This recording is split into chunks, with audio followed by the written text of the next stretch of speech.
Vamos avançar na nossa aula, na nossa matéria de análise do livro de Abacuque. E na última aula nós não concluímos a análise dos versículos 6 a 20 do capítulo 2. E é isso que nós vamos fazer nessa aula de agora. Mas antes disso, vamos aqui lembrar do que a gente tem visto, certo? Então, o capítulo 1... Na verdade, o livro de Abacuque ele é baseado em um diálogo entre Deus e o profeta, em que o profeta questiona Deus, Deus responde, o profeta faz outro questionamento e Deus então dá uma outra resposta. Essa parte do capítulo 2, versículos de 6 a 20, correspondem à segunda resposta que Deus dá ao profeta. Essa segunda resposta é a resposta à pergunta do profeta se Deus, sendo tão puro de olhos, toleraria o pecado da Babilônia. E então a resposta imediata de Deus, que vai ali dos versículos 2 a 4 do capítulo 2, é que Deus tem um plano com tudo aquilo. Ele pede que Abacuque escreva aquele plano para que aquilo fosse divulgado. Então, Deus tem um plano. Este plano envolve juízo e envolve a salvação dos justos. E então, dos versículos 6 até o versículo 20, a atenção agora se volta à Babilônia. Deus começa a realizar uma série de ais sobre a Babilônia. E esse ai, cada um desses ais, refere-se a um traço da maldade da Babilônia, ok?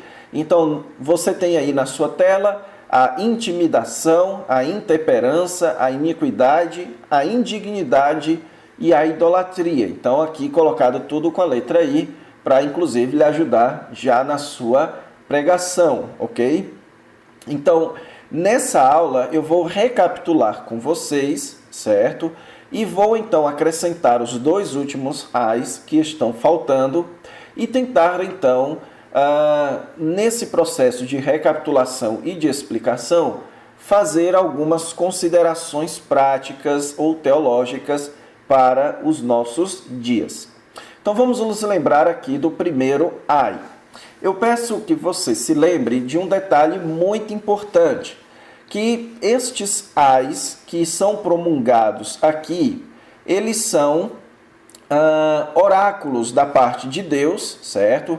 Então aqui você tem oráculos e eles são satíricos, ok? Então você tem aqui oráculos satíricos. Como é que a gente sabe que eles são satíricos? Por causa da expressão ai, que é uma expressão utilizada para cantos fúnebres, ok? Então aqui você tem Deus como se ele estivesse fazendo um canto fúnebre para a Babilônia, certo? Mas também você tem que perceber que cada um destes ais é composto de 3 versículos, certo? Então, aqui os versículos foram colocados nas nossas traduções, tudo bem, mas você tem uma certa métrica aqui na língua hebraica, em que cada uma dessas partes corresponde ao seguinte. Primeiro, você tem a apresentação do pecado. Depois, você tem a sátira de Deus. Deus, então, satirizando aquele pecado. E, em terceiro lugar, você tem o juízo promulgado de Deus. O que aconteceria por conta daqueles pecados, ok? O primeiro pecado apresentado aqui é o pecado de que eles se levantam e adquirem bens de maneira injusta, de maneira desonesta. Então, aqui refere-se à metodologia babilônica de avançar sobre as nações, sobre os reinos e derrubar aquela nação e adquirir, tomar para si os despojos, as riquezas daquela nação e levar o seu povo cativo como escravo para eles. Então isso aqui é o que tem sido, o que eu tenho chamado de intimidação. Então Deus satiriza aqui, falando que estes que foram dominados um dia se levantariam contra a Babilônia. Então aquele desejo de dominação da Babilônia um dia iria se voltar contra ela mesma. E Deus então emite o juízo: visto que vocês fizeram tudo isso com as nações, elas vão fazer isso contigo, por causa do sangue e da violência contra a cidade, contra os seus moradores. Então Deus está promulgando o juízo de que um dia a Babilônia sofreria a intimidação que ela havia realizado contra os diversos povos, ok? Aqui, irmãos, o que nós precisamos aprender é o quanto Deus abomina o ganho desonesto, ok? Então, aqui Deus está apontando um ai contra a metodologia babilônica de ganhar bens de uma maneira desonesta, de usar o seu poder para dominar e para oprimir os menos capacitados que eles, ok? Então, a opressão social é algo que de fato Deus abomina. Então, nós não podemos deixar de perceber a questão da opressão social só porque o marxismo sequestrou esse termo para eles. Não. A Bíblia fala muito a respeito de opressão social, quando os mais ricos oprimem os mais fortes, ganhando para si bens de maneira injusta, de maneira desonesta, ok? Então aqui nós podemos aprender a importância que Deus dá para que não haja opressão entre os seres humanos, intimidação entre os seres humanos. Então, se você que está me assistindo, você é um patrão, ou se você que está me assistindo, você é um pastor, alguém que assume uma posição de liderança, saiba que você precisa servir e não intimidar e não usar as pessoas para o seu próprio bem, ok? Então essa é uma lição que esse primeiro ai deixa para nós todos. O segundo ai é o ai pela intemperança. Como é que a gente percebe aqui? Então você tem aqui, em primeiro lugar, o pecado. E a intemperança aqui é eles adquirirem bens mal adquiridos. Isso é o que foi visto no ai anterior. Mas o ponto aqui é que tudo isso servia para pôr em lugar alto o seu ninho, a fim de livrar-se das garras do mal. Eu expliquei a vocês que a expressão casa, ela diz respeito à dinastia, certo? Então, a ideia aqui é que os babilônicos estavam fazendo isso porque eles queriam elevar o seu nome acima de todos os outros nomes. Eles queriam trazer a honra das nações apenas para eles. E então a sátira que Deus faz aqui com eles é que eles queriam honra e eles vão adquirir, na verdade, a vergonha para a sua dinastia. Então, ao destruir muitos povos, eles estavam trazendo prejuízo, essa é a ideia, para o seu próprio povo. Então, ao desejar adquirir a sua própria honra, eles acabariam trazendo para si a sua desonra. E então você tem aqui o juízo. A pedra clamará e a trave responderá. Ou seja, até mesmo os objetos inanimados que foram adquiridos, mal adquiridos, para a construção do Império Babilônico, um dia clamaria contra a própria Babilônia. Então, um dia, tudo seria destruído. A casa dos babilônicos seria destruído, ok? É essa a ideia. E aqui, irmãos, a lição que a gente tira aqui é que nós não podemos labutar para a nossa própria honra, ok? Nós não podemos labutar para fazer do nosso nome acima de todos os outros nomes. Então aqui nós temos um alerta contra o perigo da busca pelo sucesso. Isso ocorre muito entre pastores, isso ocorre muito entre professores de teologia, no meio evangélico. Muita gente correndo atrás do sucesso. Dentro da igreja, você tem pessoas que querem colocar o seu nome no lugar mais alto, ok? E o texto bíblico está aqui nos dizendo que quando nós buscamos ou fazemos o que for preciso para fazer o nosso nome no mais alto lugar, nós estamos, na verdade, trazendo vergonha e perigo para as nossas almas, ok? Então, a nossa atitude não deve ser de buscar a honra do nosso próprio nome, e sempre a honra do nome do nosso Deus, ok? O terceiro ai que nós vimos na aula passada é o ai pela iniquidade.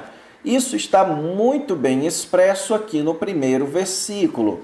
Eles estavam edificando a cidade com iniquidade. A ideia aqui, irmãos, é que aquela cidade estava sendo edificada com pecado. Qual o pecado que Abacuque, que na verdade Deus está se referindo aqui? Veja que o texto diz que a cidade era edificada com sangue. E essa expressão sangue aqui, irmãos, essa palavrinha sangue, ela sempre carrega a ideia, pelo menos aqui no contexto, de homicídio, de derramamento de sangue. Você pode ver isso, por exemplo, no capítulo 2, versículo 8, que diz: por causa do sangue dos homens e da violência contra a terra.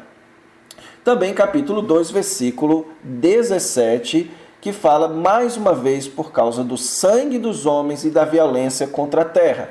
Em todo esse momento aqui, o contexto é de homicídio, ok?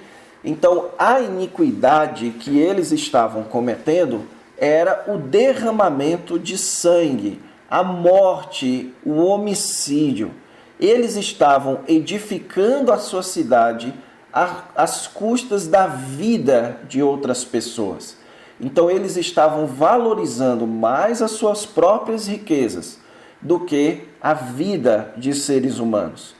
E a sátira, então, que Deus apresenta aqui, é que eles estavam construindo uma cidade, sendo que o Senhor dos Exércitos é aquele que destrói as cidades. Então, Deus é o Senhor dos Exércitos, e Ele vem para que as nações labutem para o fogo, ou seja, elas trabalham, e Deus manda o fogo para a destruição daquela cidade. Então Deus está satirizando aqui que com iniquidade eles construíram a cidade. E então o Senhor dos Exércitos virá e a destruirá.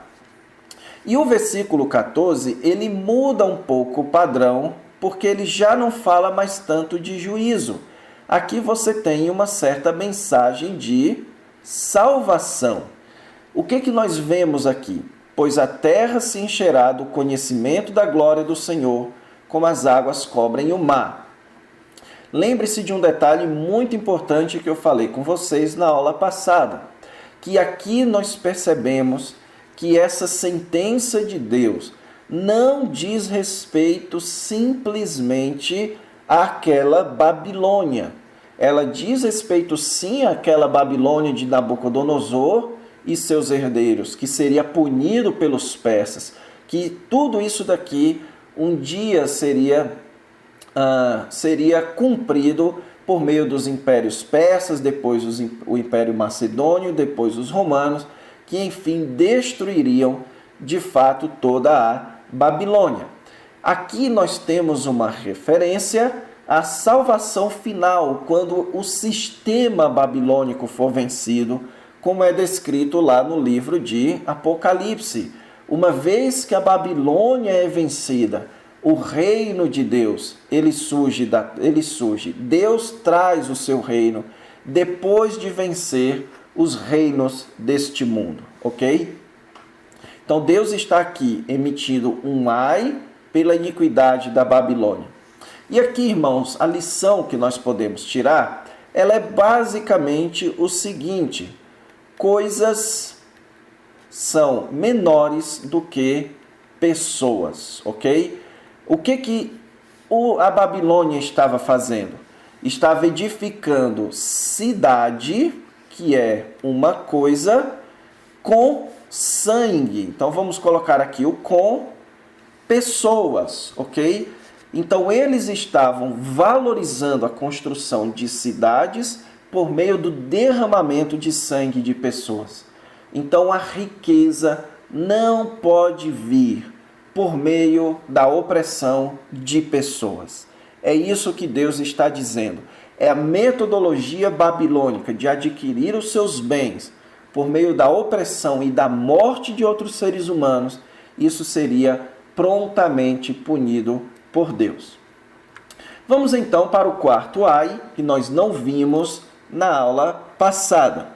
O quarto ai, você tem o ai pela indignidade. Isso é descrito aqui na primeira parte. Como é que nós vemos a indignidade aqui?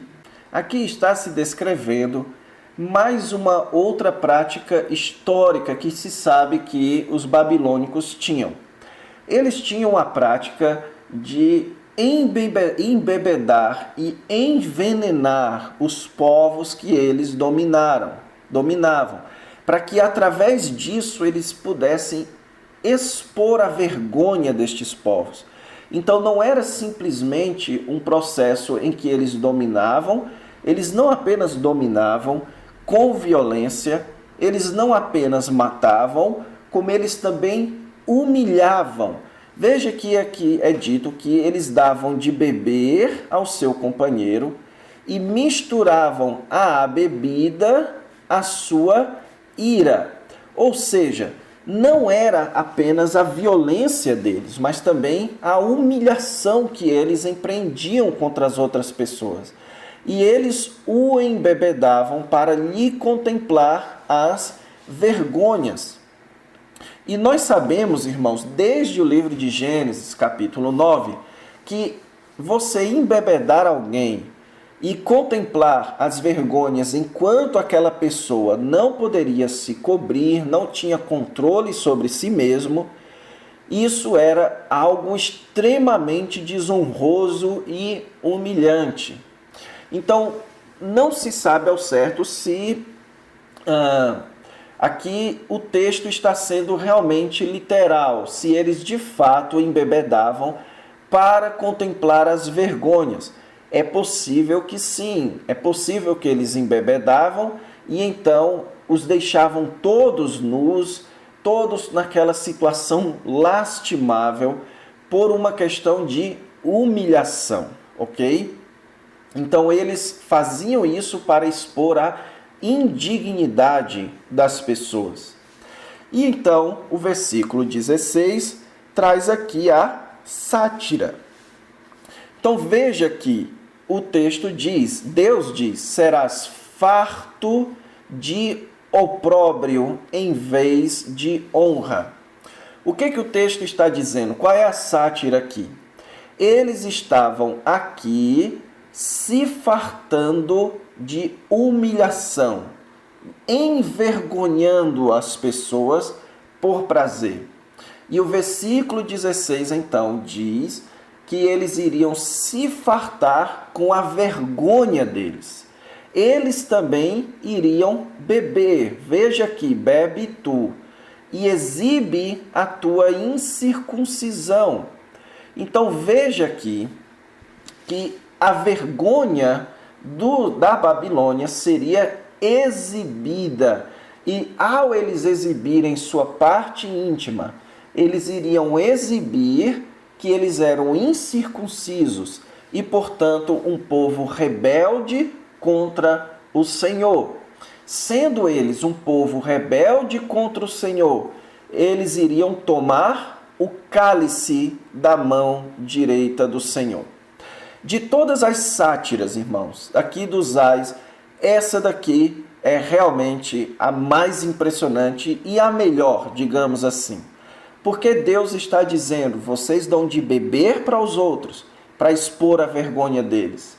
Agora vocês vão beber o cálice que vem da minha mão, e a vergonha de vocês cairá sobre a tua glória. E é interessante que a palavra aqui, ignomínia, ela é a mesma palavra que aparece aqui no versículo 16, que é opróbrio, mas ela aparece em um formato que é possível que ela signifique vômito. Interessante isso.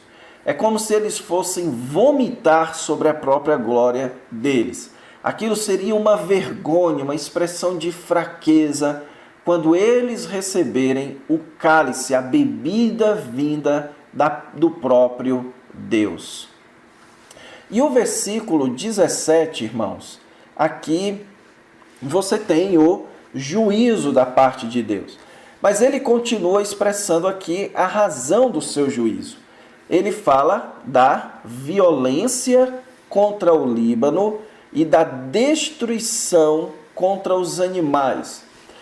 Mais uma vez, olha só que quão cruéis eram os babilônios. O Líbano, ele sempre foi conhecido pelos seus cedros, pelas suas florestas marcadas por cedros e pelos seus muitos animais. E sabe-se que os babilônios dominaram o Líbano, que fica ao norte de Israel, e eles destruíram aquelas florestas para utilizar aqueles cedros para si. Com a sua metodologia de destruição, acabavam com as nações para acumular as riquezas das nações para si. E eles fizeram essa maldade contra a floresta e maldade contra os animais. E além disso tudo, eles também matavam pessoas e faziam violência contra a terra, deixavam a terra improdutiva com a sua própria violência. Então o texto diz que porque a violência contra o Líbano te cobrirá, e que fizeste dos animais ferozes te assombrará. Então Deus um dia haveria de derramar a sua ira, cobrir a nação, o povo da Babilônia, por toda a sua maldade contra a natureza e contra os seres humanos. Eles que exerciam uma prática de humilhar as pessoas, eles mesmos seriam humilhados da parte de Deus. Irmãos, deixe-me fazer uma aplicação aqui, talvez um pouco longe, mas importante. Deus abomina quando nós rimos da indignidade das pessoas. Então é muito comum, especialmente eu que sou do Ceará, uma terra onde o humor é marcante, você escutar piadas que são baseadas na zombaria, na indignidade das pessoas. Você vê fotos, vídeos na internet, onde as pessoas se divertem com coisas como defeitos das pessoas ou vergonha que as pessoas passam. Então Deus não gosta, irmãos, quando nós nos divertimos com a desonra das pessoas. Desonrar pessoas para a nossa própria diversão. Deus iria punir os babilônicos por causa disso, e nós não podemos cometer o mesmo pecado. Por fim, você tem o último ai. E interessantemente, esse último ai, ele muda um pouco a ordem, talvez por uma questão estilística aqui do escritor, ele muda um pouco a ordem. Veja que o ai a apresentação do pecado, ele já não vem no primeiro versículo, mas no segundo. E qual é o pecado aqui? É aquele que nós já vimos, o pecado da idolatria. Nós sabemos, irmãos, inclusive por outros livros da Bíblia, que a Babilônia era uma nação extremamente idólatra.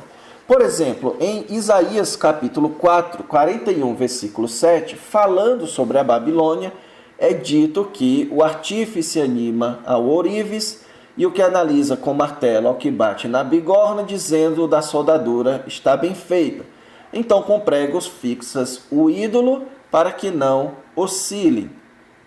Você tem outros textos também no livro de Isaías a respeito da idolatria da Babilônia, ok?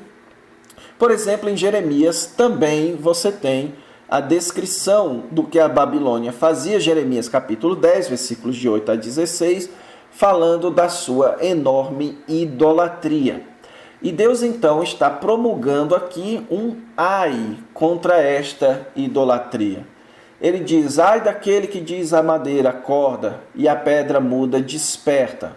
Pode o ídolo ensinar? Então aqui é uma pergunta retórica que diz não, certo? Não há fôlego nos ídolos.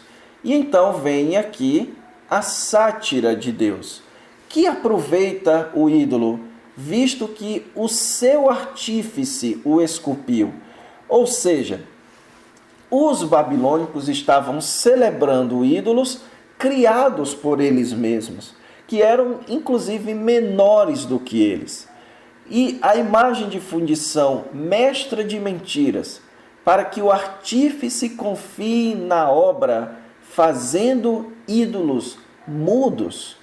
Então a sátira de Deus aqui contra eles é que eles estavam construindo os seus próprios deuses. E sendo assim, eles estavam confiando em seres menores do que eles. Então, aqui está a grande sátira dessa idolatria babilônica. E então, o versículo 20, ele encerra com uma frase que ao mesmo tempo resume juízo e salvação. Ok? Então você tem aqui, ao mesmo tempo, juízo e salvação. O que é dito aqui? O Senhor, porém, veja o porém, Deus não é um ídolo que mora onde os homens criam e o colocam. Deus está no seu santo templo, ou seja, Deus está no céu, na habitação celestial. Ele é o Senhor, Ele é aquele que existe desde a eternidade. Ele de fato existe e Ele de fato está no céu. Ele é o Criador. E então, olha só a ordem de Deus. Cale-se diante dele toda a terra. Ou seja, a Babilônia cale-se no juízo. Então, Deus estava dizendo, eu vou julgar a Babilônia. E cale-se também o profeta. Tanto o profeta quanto a Babilônia precisam se calar na presença de Deus. A Babilônia vai se calar em juízo. E o profeta deve se calar em reverente adoração a Deus. Deus está no controle da história. É isso que esse versículo quer enfatizar. A mensagem aqui para Abacuque, então no versículo 20, traz a essência de toda a resposta de Deus. É como se Deus estivesse dizendo para Abacuque, pare de reclamar. Pare de questionar, pare de duvidar. Deus não é indiferente ao pecado. Ele tem um plano. Ele está no céu e ele tem um plano para a iniquidade de Israel e tem um plano para a iniquidade da Babilônia. Este plano envolve o juízo das nações e a trazida da salvação de Deus. Este é o plano: derrubar a idolatria, a maldade, a violência. É vencer o mal deste mundo e trazer o reino de Deus. Deus tem um plano para a história. A história não é sem sentido. Então, como é que nós ficamos com o problema do mal? Como é que um Deus bom e todo-poderoso permite o mal no mundo? A resposta é: Deus tem um plano para tudo isso. Ele é bom, então o seu plano vai trazer o melhor. E Ele é todo-poderoso, Ele tem poder para levar o seu plano adiante. Então a resposta final de Deus vai produzir no profeta o cântico que ele vai agora narrar no capítulo 3 e que nós vamos estudar na próxima aula. Então vamos encerrar aqui a nossa aula. Fiquem com Deus e até lá.